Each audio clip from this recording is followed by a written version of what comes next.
Exciting news, everyone. The statistics are in. According to extensive polling carried out by YouGov and Public First in collaboration with the Times newspaper, only 41% of young people aged between 18 and 27 are proud to be British. How extraordinary. What a surprise. I mean, who would have thought that young people would have a negative opinion of residing in a country with unaffordable housing, non-existent healthcare, crippling tax rates that make any kind of saving, forward planning and aspiration impossible, and yet despite all of this tax revenue, a country that delivers total dysfunction and inaccessibility when it comes to any kind of public services, a country where childcare is prohibitively expensive, a country where food is extortionate, a country where we pay vast sums of money to water companies every year, and yet we're left with a crumbling infrastructure and rivers full of excrement, a country that wants to charge you 250 quid a month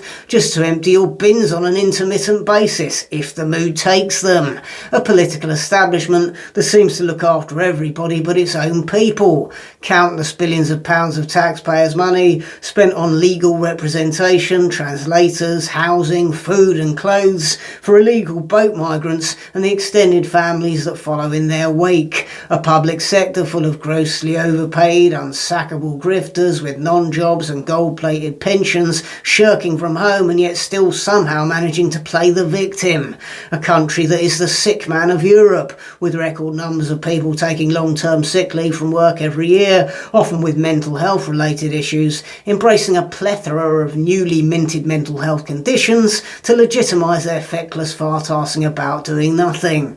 But it turns out none of those reasons explain why Generation Z aren't proud to be British. Apparently the reason they're so ashamed of their nationality is because Britain and British people are all racist. Almost 50% of young people aged 18 to 27 think Britain is racist. And hey, it must be true, because that's what they were taught in school, right? That's what was drummed into them by the fat blue-haired Marxists who stood in front of them in the classroom every day. Britain is a nation of slave owners and colonisers. It must be true, because that's what is said on the BBC and in The Guardian. And that's what everyone's saying on Reddit. And every day there's someone new on the internet or in the newspapers being accused of racism. So that settles it. Britain is racist. Probably the most multicultural country in the world. But yeah, we're racist. You have to assume that critical thinking skills aren't kicking in until people hit their 30s these days, if at all,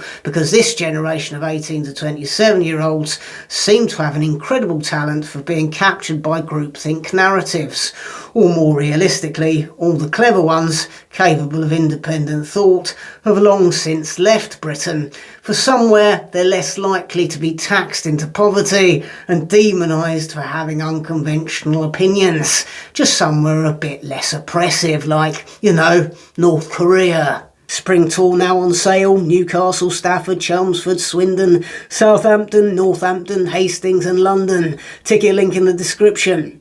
If you haven't yet subscribed to this channel, please do take a moment to do so. And if you'd like me to carry on making these videos, you can support me by clicking the thanks button at the bottom of this video, or via Patreon or PayPal by following the links in the description. Thanks for watching.